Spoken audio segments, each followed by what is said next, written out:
All right, well, welcome everybody. We will go ahead and get started for this week's Zoom call. And this week, our topic is going to be focused on ministering to graduating seniors within our ministries. And I know we've talked some already about ministering to incoming freshmen or graduating high school seniors, but this week we're going to be talking about graduating college seniors. And, I think sometimes that is a topic that gets overlooked for the emphasis on freshmen, but is certainly no less important as we're seeking to really develop and create disciples and help our students who we've invested in over 4 years or more really transition well. And excited to have some folks as a part of this call who have kind of been thinking recently, especially in the midst of the COVID crisis, how we can do some unique things differently and be able to both honor and help our students. And so that's kind of the main focus today. Just a few pieces of information and reminders. We are recording this call, so if you have to jump off or you miss part of it, want to come back and listen to anything, it's going to be posted out there at collegeministry.com/coronavirus. And then also just a reminder, if you're not asking a question, just help make sure that you stay on mute so that we don't have any distractions for our presenters as they are sharing. And as the presenters are sharing, if you think of a question, would love for you to go ahead and put those in the chat. And then once we get to the end of all the presenters, we'll come back and have a time of Q&A. So I'll be pulling questions from the chat and giving people an opportunity to ask those. So feel free to use that throughout. But before we really jump into this week's topic, there was kind of some follow-up from the freshman topic that we had. And Haley is with us from MTSU's BCM, and they're doing some really cool things that they didn't tell me about, but some other people told me about and said, we need to let folks know. So Haley has been gracious enough to jump on here for a few minutes at the beginning and share a couple more ideas for getting new names of incoming freshmen. So Haley, will you share for a couple minutes with us? Yeah, sure. Thanks for having me. We didn't really put the word out there because I didn't really think it was that big of a hit at first, but I put it in the comments last week and a couple people had questions. So I was just going to share two things with you guys. We struggle already to get names of students on our campus. So, and customs and things like that, those summer orientations are canceled, obviously, the ones that are in person. And so we definitely wanted to get those emails and names that we would usually gather in some way. And so someone actually invited me to a page on Facebook, and it's been really, really helpful.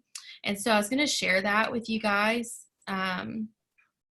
Okay, so somebody already added me to it, but basically how you would look this up is it's called Adopt a Senior. So basically all of these senior mom and dads really, really want their kids to feel congratulated during this time, and a lot of seniors are down, as we know. So basically they've created these pages. So you can see right here where it says, can you see that, like Adopt a Senior? RCS stands for Rutherford County Schools. So you can basically type in your town, your state, your county initials, any of those things will pop up, just different pages. I mean, there's a ton. But on this page in particular, basically what they do is they're just posting up for adoption, basically, he's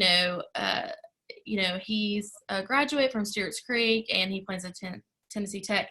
And so I started seeing all these different people that were going to different universities. And so I just put out a thing on there. And this is basically what I said. Hey, I work for a collegiate ministry. I'd love to send you some swag. If I am not going to be on their campus as their campus minister at MTSU, I know other campus ministers who at other universities and would love to share some information with them so that they can get you some swag too. I did not expect to get the responses I did, but there's 90 comments on here, but I got over 300 messages, like it's in a matter of a day. So I sent a couple of different things to students, and a letter and a sticker. We have these nice stickers that are like die cut stickers. And so I sent those types of things to them. So that's on Facebook, but there's also those same things are on Instagram. So if you just type in the search bar, your county initials, state initials, any of those things. And if you know in particular, like certain students come to your area from a certain town, for example, we get a lot of Wilson County. We looked up Wilson counties, and we just kind of put, we're going to put something on there too about RBCM. And so that's the first thing I was going to share with you all. And let's see, this is the second thing I was going to talk about.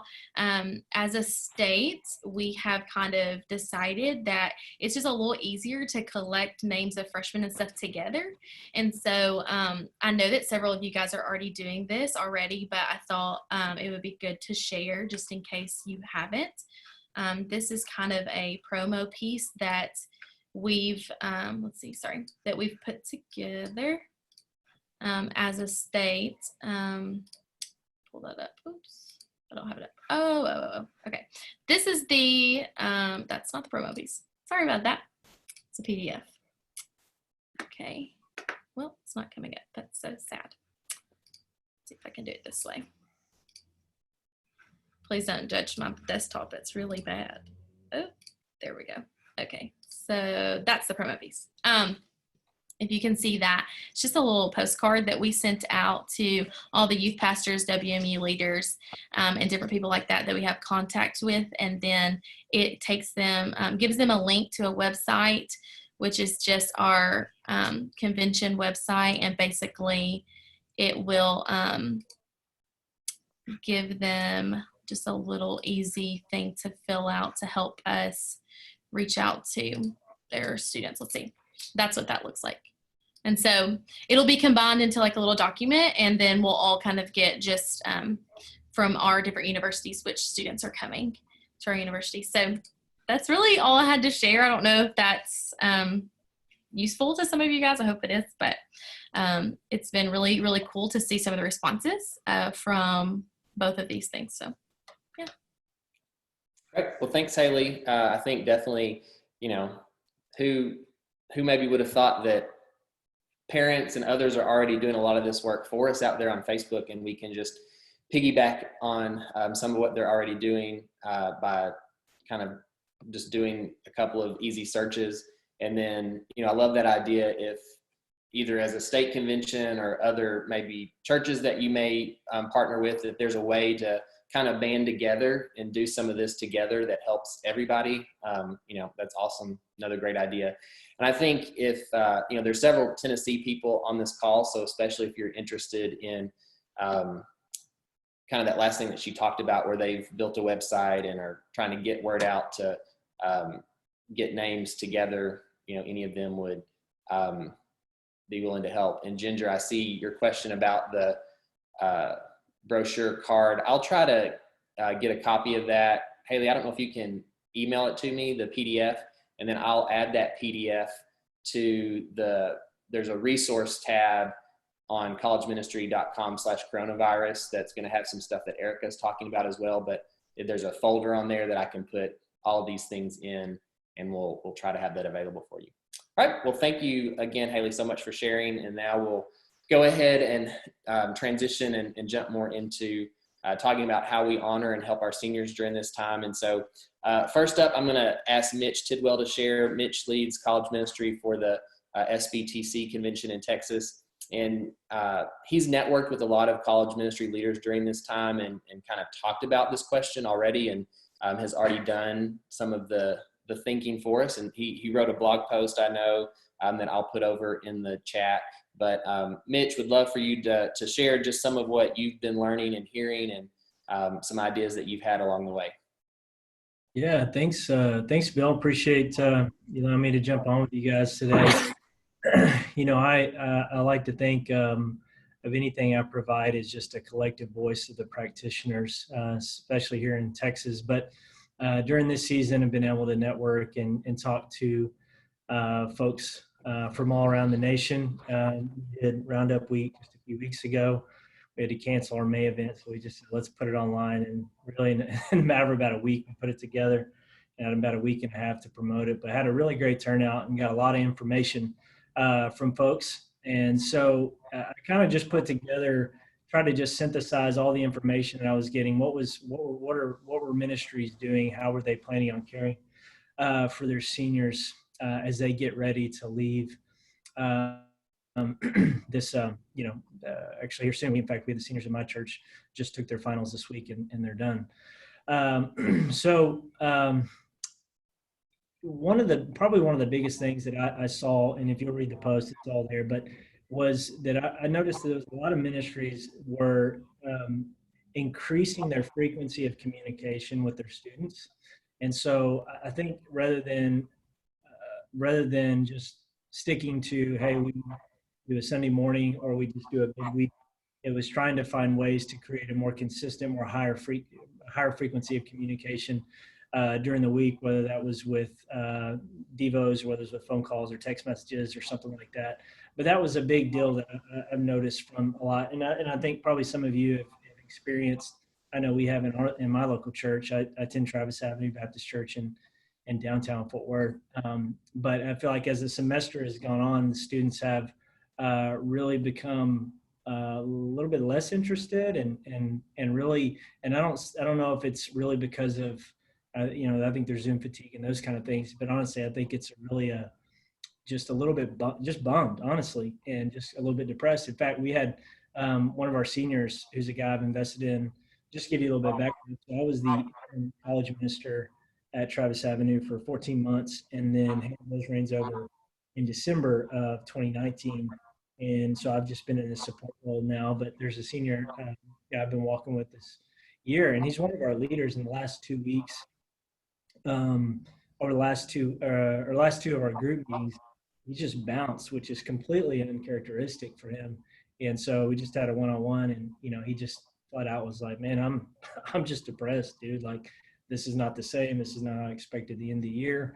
And so it was really key for me of like putting that into play, increasing my connection and interaction with George. And so that was one of the principles that I came away with, was consistent connection or higher frequency of connection. The other thing was that a lot of ministries were saying is looking for some way to give it, which just is nothing that's revolutionary, but just give a gift, something of value.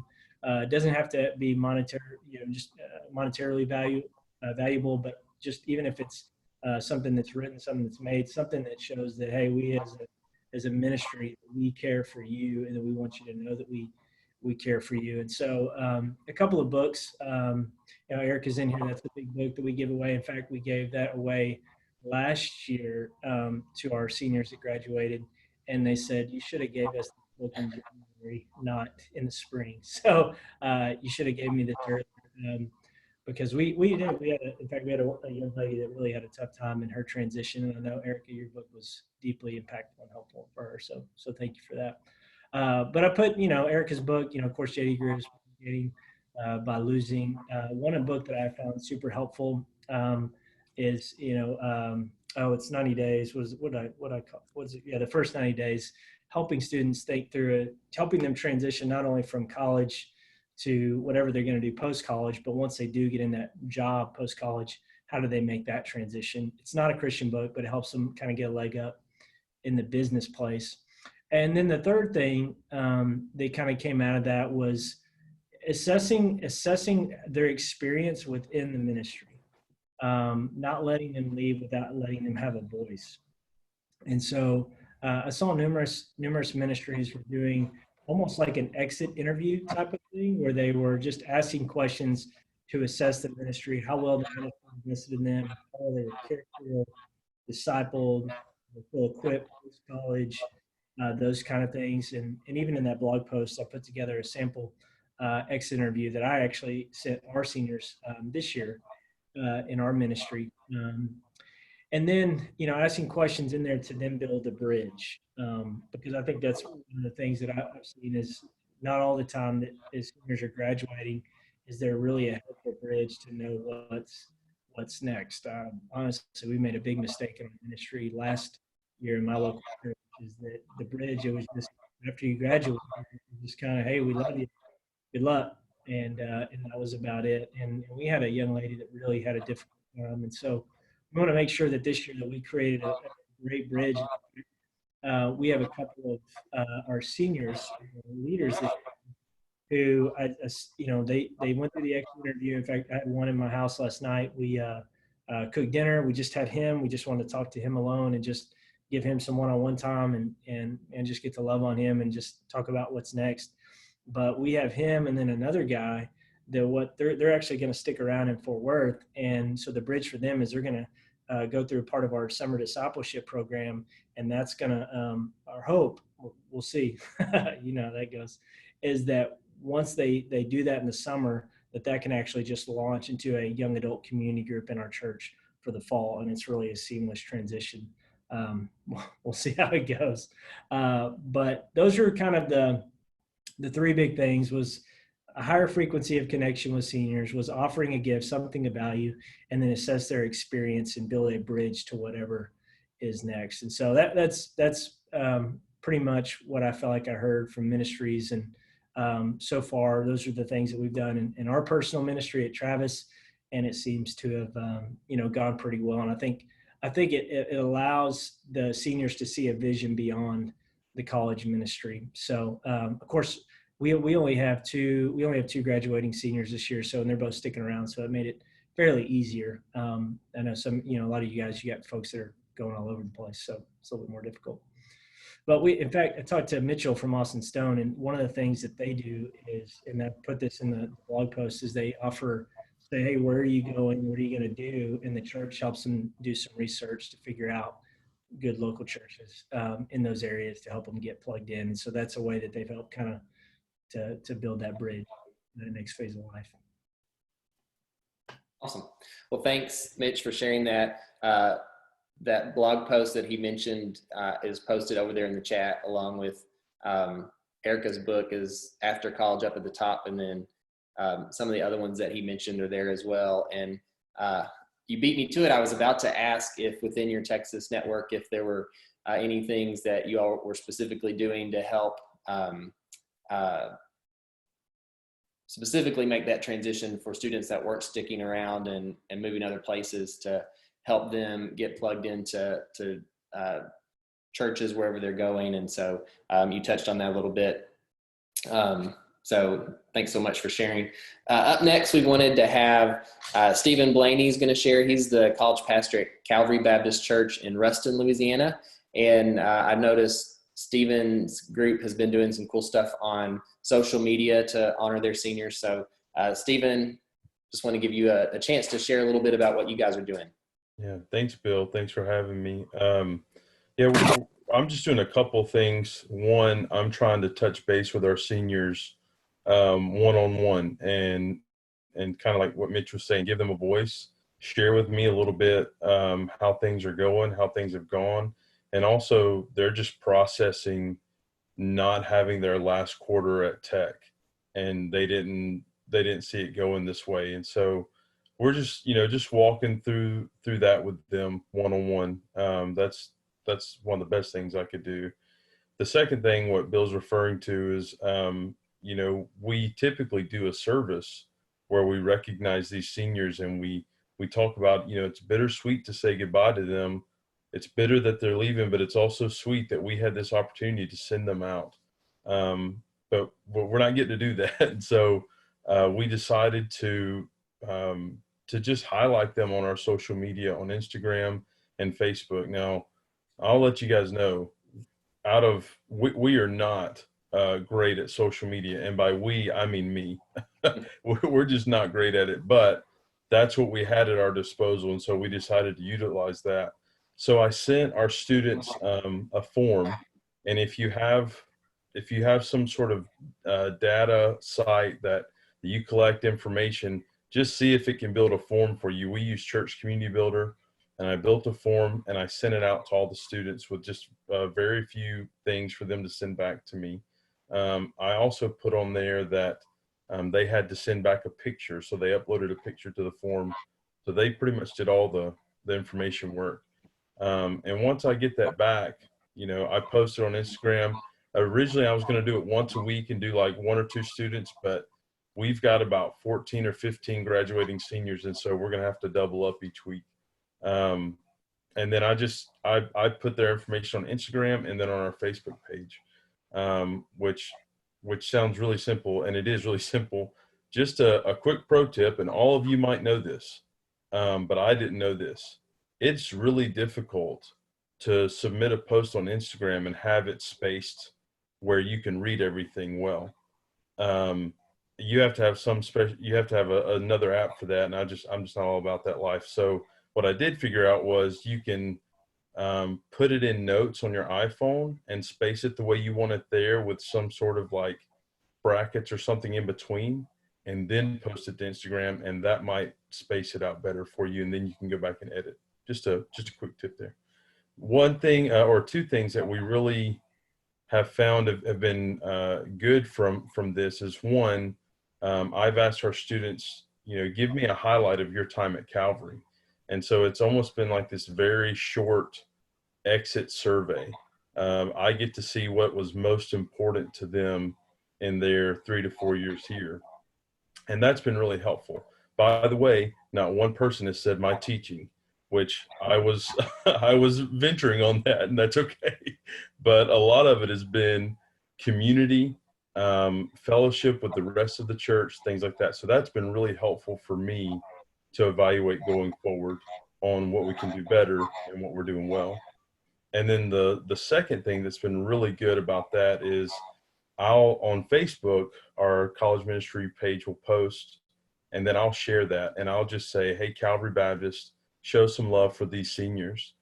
And what's been neat is to see our church members who have connected with them over the past 4 years respond to these pictures and these posts and really give them some encouragement on their way out. So I think that's been really encouraging for them and helpful, but also it's allowed our church to remain a part of it as well. So. Great. Thanks, Stephen, for sharing. I love that both of you guys mentioned kind of that idea of almost an exit interview and really giving your seniors a chance to speak back into the ministry and how it both, helps the ministry move forward in the future, but it also, I think is a helpful step for those seniors to have that time to reflect and remember, even in the midst of the uncertainty and maybe things not going great, it's a chance to remember some of the great things that God did in their life through their college experience.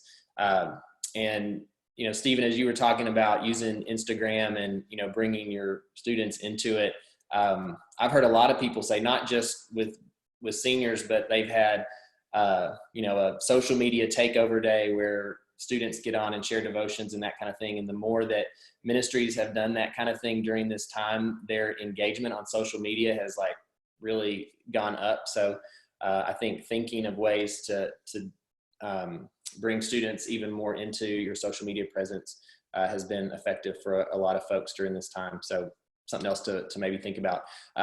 And two, as you were talking about, the engagement that you've gotten from other church members to, pour into the lives of your seniors. Those of you on the call that are campus-based, that's, I think, another idea. Maybe as you're doing some of these things within your ministry, if there's a way to also, share the highlight of, this one senior to also get it on their church's page or something like that. I think that is another great idea. So thank you guys for sharing.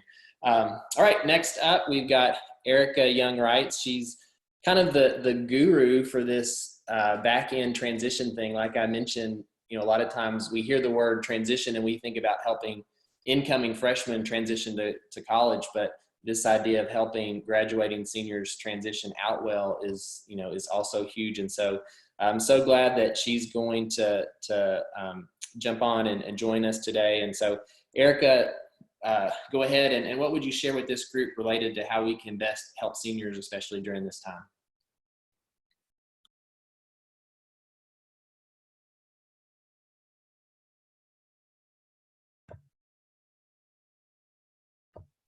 Okay, sorry about that. Thank you guys. Thanks for having me today, and thanks for voting with your time that you're here on this call. This says a lot about your care for seniors in this moment. So Bill asked me to talk a little bit about my thoughts on seniors in quarantine, as well as just tips to help them transition. And I love hearing what you guys are doing already. It's great stuff. So I was with a group of graduating students from a gap year program last week, and so they've been a part of a 9-month program called One Life. And similar to your students, these students went home at spring break and then they did not come back. Many of them left their personal items on campus. You know, they didn't get to say goodbye to anybody, give hugs, walk across the commencement stage. And this student asks this question in the Zoom day, and he says, "Do you think we deserve closure?" And it was like a very poignant question, you know, and if we look at it through the lens of like rights and privileges and what does the student deserve, it may come across as like an entitled Gen Zer asking like, am I extra special in this time? But I think like we're good campus ministers and we know that there's always a question beneath the question. And I think what it speaks to is just this longing and loss for these students that I got shortchanged and I'm feeling this grief in this moment. And so what is unique to the class of 2020 is that they really have this huge loss right now. And everything is shut down, everything's closed, but there's no closure. And I think one way to step in right now, what you guys are doing in those one-on-ones is just helping them to name that and to grieve that. That whole grief cycle and the process of naming losses, I think is something to talk about during any transitional time when there's an ending, but this is so significant for them. And so I think doubling down on that and helping them process it, because if we don't process the anger and the grief, it just like rears its ugly head in another context, like in our future relationship or in our workplace, or why are we unkind to our children in quarantine? You know, like these moments where we need to even process our own grief and anger and losses. I think it's also helping them realize that COVID-19 and quarantine thrust them into a huge transition, a weird transition, right? I mean, this is a bizarre time. I think every one of us would agree, like there is nothing like this that we've ever experienced before. And I know people talk about finding a new normal in this.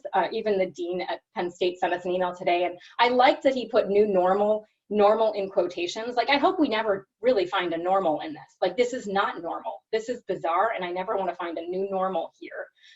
But I do hope we can find rhythms that keep us healthy as we're in this, but this is not normal. And so I think naming that for our students, like even that depression, that's the senior that Mitch was talking about, like that is normal. And naming that for that student, like that is a normal emotion as we're in this grief cycle. So our seniors are in this huge transition, but this other really big transition is coming for them. Like, you know, or maybe your students even had graduation last weekend. And yet there's no markers that they're used to signify this transition is happening, right? All those things that they're used to, they're not having their normal senior week on campus. They're not sharing, they're not eating food together. Like, don't you guys just miss eating with students, like breaking bread with students? I don't know what your stay-at-home orders are, but I haven't had meals with students. I just wanted to like bring them all together and eat together, and we're not doing that. So all these markers are missing, and research shows that students who are able to approach the transition rather than avoid it are more likely to thrive in it. And yet our students are missing all the things that are alerting them to this other big transition is coming. So this may sound like I'm having a hopeless talk, but in many ways, I think despite all of this, that these students have a leg up on the classes that have come before them. And here's why I think that. For a few reasons. I think in some ways these students are not going from 0 to 60, where students who were a part of the residential program and like it ends on May 4th, and then they get like launched from the cocoon of college into the real world. It is a shock to the system. And our current students, even in all the losses and the grief, they're still sort of phasing in some ways. And they're phasing in with the ongoing support of college ministry. Like you guys, even Mitch talked about this, contact has even been more frequent. And I love that that's happening for them, because so many of our students who transition from the residential program right into the next phase, it is a shock to the system. And so I like this idea of not ripping the Band-Aid off all at once. I also think they're getting to pilot some of what it means to be on their own. Even if they're with family, they're not in some of the same support structure that is the residential program of your ministry. And so similar to the way we might view like a Christmas break as like a little pilot of like what life after college might be like, I think helping them, how are the disciplines going? How are your spiritual rhythms in this time? I think gives them a little pilot. One senior said, this is the time, talking about quarantine, that my ministry experience has prepared me for, how to have a personal relationship and feed myself without the daily support that I've been used to. And like, that's beautiful. Like, I think our students are discovering things in this time that like all that we've been preparing them for, it's a test moment, a pilot moment. One other reason I feel really hopeful for the class of 2020 is I think this class is learning about biblical hope, maybe more than any other class. I think we sometimes confuse biblical hope and optimism, and I think other classes, maybe it's like, oh, that good thing around the corner, or that positive thinking has gotten them through difficult times. These students don't know what's next. Like, there's so much uncertainty right now that I think they get to lean into what does it mean to truly have biblical hope. And so that's exciting for me. They get to learn, like some transition theorists talk about, being aware that like what's needed is not necessarily external. And I think that's a good practice for the next phase, for the next transition that's coming. And so in quarantine, like so much has been taken away from us, right? Like I was talking to my spiritual director and she's like, this is just a time of fasting. Like we're fasting from so many good things right now, just from like hanging out with people. But like fasting reveals things. Fasting shows us character flaws. And if I had to summarize my quarantine in 5 words, it would be fasting reveals my character flaws. Or who's buying all the yeast? I mean, that's my other 5-word question about quarantine. I just want to make some bread.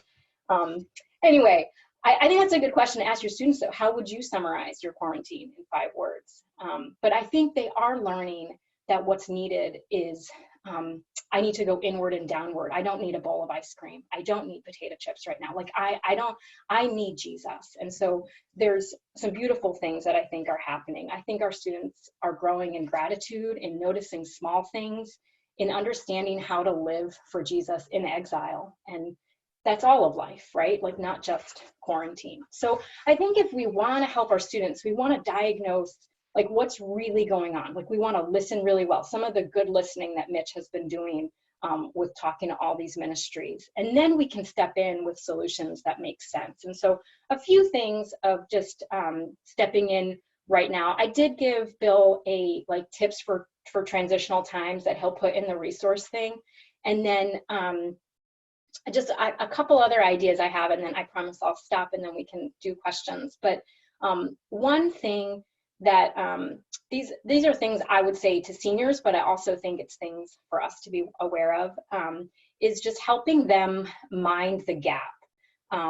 There's often this gap between expectations and experience, and similar to that conversation Mitch was having with that senior, like this is not what I expected, like this isn't how it ought to be.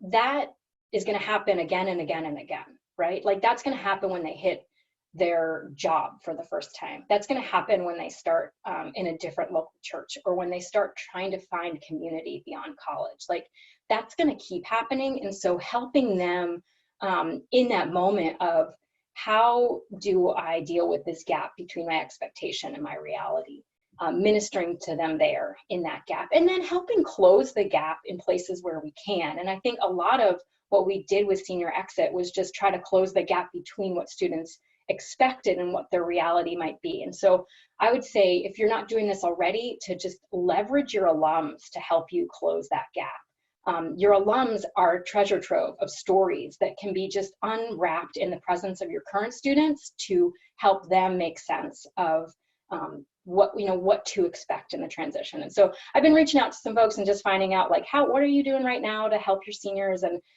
some folks out at Gordon College started a podcast called Launch, and it's just interviews with recent grads to help current grads. And I thought that was kind of fun. there's like no time like now to just bring an alumni panel together. Like no one has to travel, no mileage expense. Like just get them together on Zoom, and students are welcoming that. So it's really never been more socially acceptable and easy to virtually put people together and minister to our students by bringing our alums before them. Along those same lines, I just think like us milking this moment for all it's worth in terms of, that's good advice for transitions. Like I think God does some of his best heart work in us during transitions. And so helping our students milk those transitional times, but also for us, like students are hungry for resources right now, or they're just bored. Everyone's had different experiences. I know with my classes at Penn State, I had like nearly 100% attendance at every class once we went virtual, because there wasn't like competing good. I wasn't competing with, Thon Dance Marathon Hangover, like they were eager to be a part. And maybe some of your students have that Zoom fatigue and they're fading. And I know of other students who are just like, they've kind of started checking out. But this is a prime moment to step in. And I love how college ministers have been seeing the need. Even though this class was so robbed, I also feel like they're resourced in different ways and they're remembered in different ways.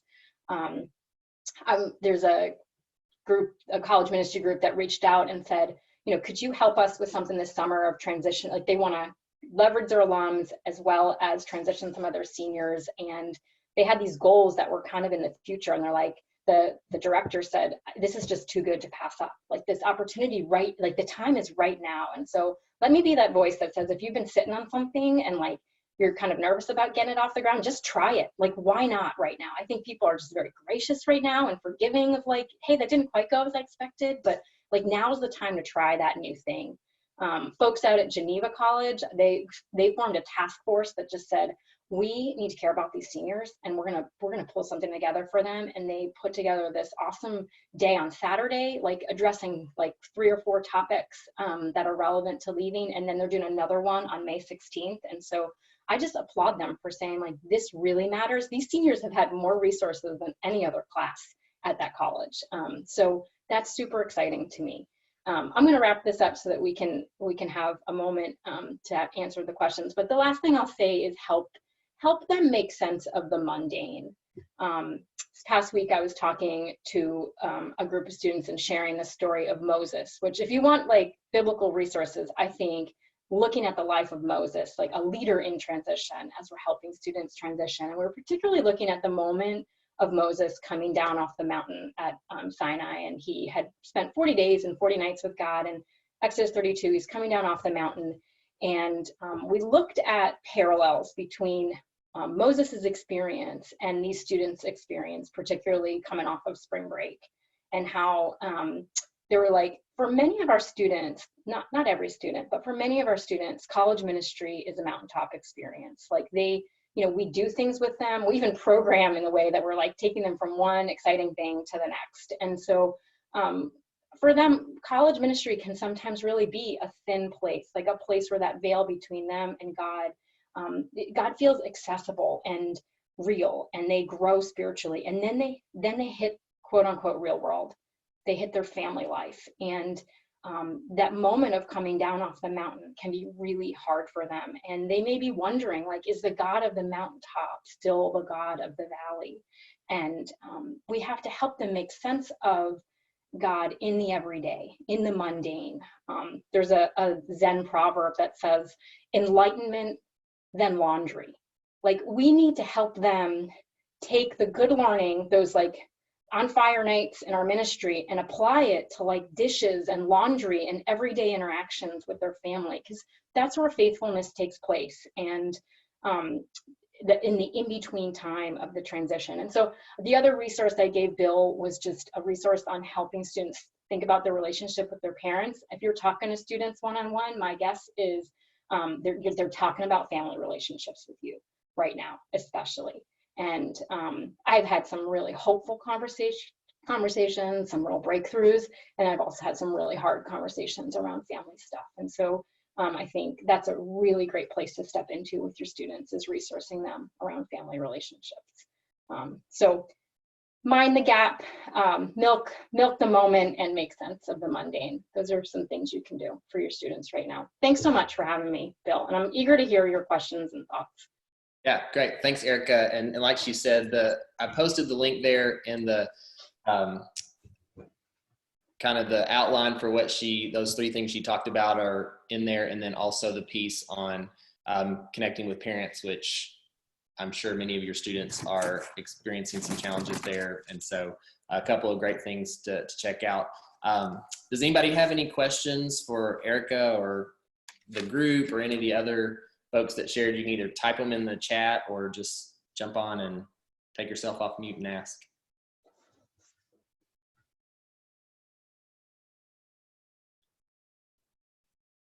And also, kind of as you're thinking about questions, something else I would throw out there, probably most of you have already had graduation, and so maybe you've already done something to honor your seniors, but are any of you all doing anything that you could share with the group to kind of ongoing help for seniors, either, helping them find and transition to a church wherever they're going next, help them maybe find jobs, help them,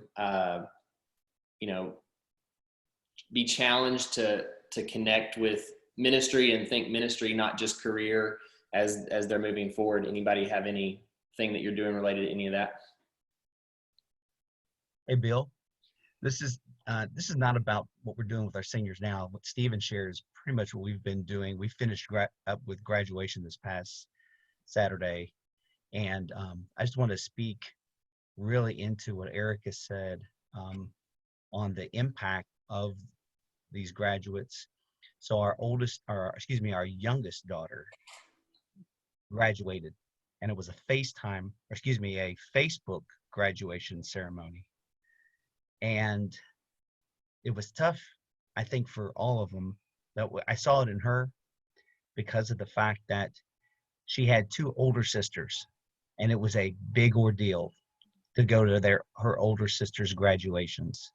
And with COVID-19, no one able to come here to be here for her graduation, it just had a huge impact on her. And it kind of spilled over to some of the conversations that we've had with her, with the wedding coming up. They have her and her fiance are getting married in October. And we said, what if COVID is continuing on into the fall? And her response was, no, I want people at my wedding. I don't want to have another event important to me where the people that I love aren't able to attend. So I think we're really going to see this spill over into many other big events in the lives of these graduates, whether they're high school graduates or college graduates. Yeah, thanks, Morgan. I know of several people that have had weddings canceled during this time, and I think they found there's been kind of a bitterness in what they've lost, but also as they've gone ahead and made that commitment to one another in a new way, there's been some sweetness in that for them as well. Erica, I don't know if you saw this question from Josh in the chat, but he asked, what is the new thing you mentioned, Erica, to try during the season? I know you mentioned a couple things, so I don't know if you need clarification or you can. I maybe what Josh is referring to is me just saying, go for it. Like, if you have that thing on the back burner that you're like, I don't know about this, like, now's the time to try it, because if it doesn't go so well, like, you can just chalk it up to like, well, it was COVID-19. And like, I just think people are more gracious right now as you try new things. I don't know. I work at a public institution in a teaching role. And so I felt like I got to be just more vulnerable with my students. I felt like I ministered better this semester in that role just because of everything going on in our world. And what I was referring to was this college ministry group that had reached out and said, we have these goals. Like, what they're realizing is we want to track with our students into into life after graduation and for 6 months beyond. Like, we want to track with them well. but our staff don't have the capacity to do the kind of tracking we want to do. And so you guys can relate to that, right? Like, how many times does ministering to alums it's just not happening, because you're trying to, you know, finish strong with your students and then get ready for those freshmen who are there for summer 1 or summer 2. And so what they're trying to do is better leverage their alums, like, you know, alums who have been out 10 years or more, to minister to students who are graduating. And so they have like a, you know, strategic plan around it, and they're basically bumping up the plan, because they're like, there's so much we could do right now in this moment, because people are on stay-at-home orders and Zoom is the new normal. And like that's why they're trying what they're trying. Like the guy's words were like, it's too good to pass up right now. Like, we have to pull the trigger on this. So I don't know, it was more just my encouragement to say, if there's something that, you know, it's been on the back burner, you're like, I don't know, maybe this will work, maybe it won't, just go for it. Like, now's the time to try something. Like those folks at Geneva, like, we're just gonna pull this together and see what happens. You know, it's so low risk, I guess, is what I'm saying. Go for it. I would second that, because most of the ministries I've talked to, that's the common thing, and is, hey, you know, now's the time to create and innovate, because we got all kinds of grace to mess up. And so, you know, there's just a lot of grace now to try new things and to try to innovate and different methods or just connection points or whatever. So I totally agree with that wholeheartedly. And that's what I've heard largely from across Texas. It's great. Yeah, and I don't know if Daryl Cook's on here, but as you were talking about kind of ideas for leveraging your alumni, it reminded me of our conversation a few weeks ago about fundraising. And just like he had that banquet that was kind of like, hey, pay us to not come to this banquet that we're not going to have for you. And maybe, you know, with this idea, you could bring your alumni to do a panel and say, hey, instead of us paying you to be a part of this panel, why don't you pay us to be a part of this panel? So you can even do some alumni fundraising in the process of bringing them in.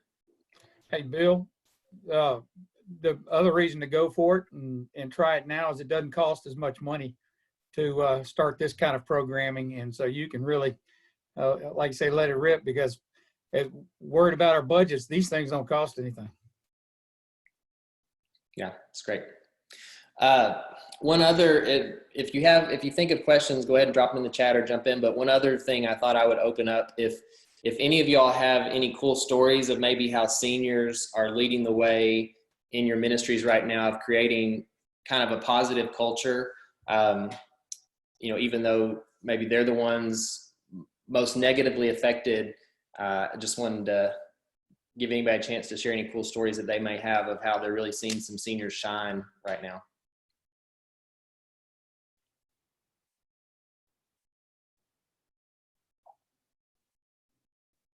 Bill, I'll say our seniors, several of them have, yeah, they're upset about how this is going, but they've not lost their faithfulness in the Lord, and they know that, you know, this is tough, but they'll get through it. It's just a season, and so they haven't been holed up in their homes. They are, I mean, they have to an extent, but they've been reaching out. You know, we have seniors that have led peer-led connect groups throughout the year, and they've been still hosting those this quarter. That's one thing we decided to do as a ministry.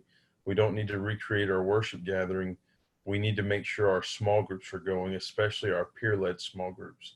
And so our seniors said, yes, we'll continue those.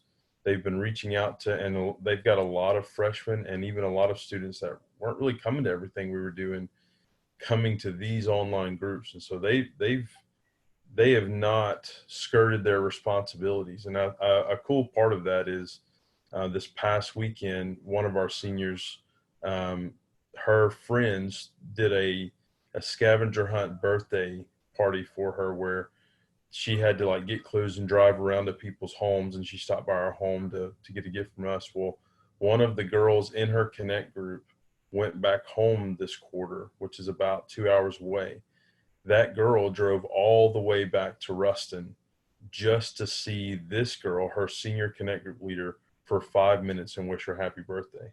And then she turned right around and went right back home. And so our seniors haven't stopped. That's the impact they've had, and just the continued faithfulness to build relationships. That's awesome. A couple more minutes, if any final questions before we wrap up.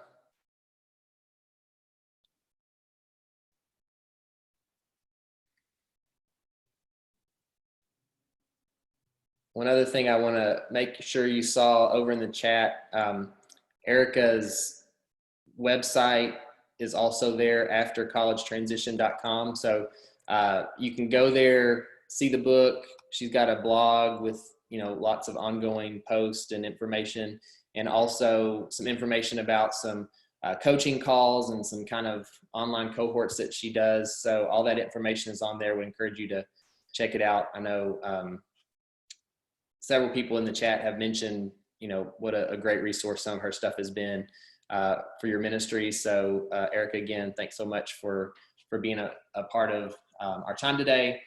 And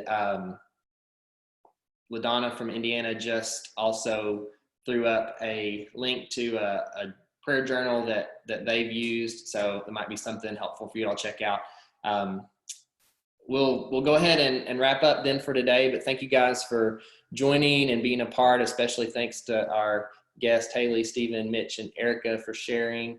And next week, just a heads up, is going to be a little bit different. We're going to kind of bring everybody together and break off into breakout rooms and let you just share some of the things that you're doing this summer specifically.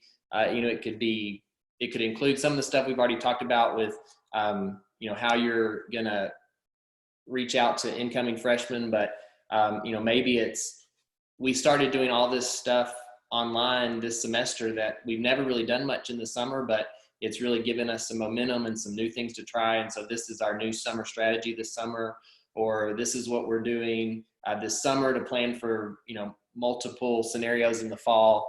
And so we're really just going to kind of open it up next week and let you all just share some ideas in breakout rooms. And then you'll have some time together just to meet and gather and share ideas. And then we'll bring all the groups back and just kind of have a share time of some of the highlights of some of the best ideas that you all talked about in your groups. And so I'm sure at the end we'll also have some time for Q&A as well. But that's what we're going to be doing next week. And hope you guys will be able to join us. And if I can help in the meantime in any way, don't hesitate to reach out. So thanks, guys. We'll see you later.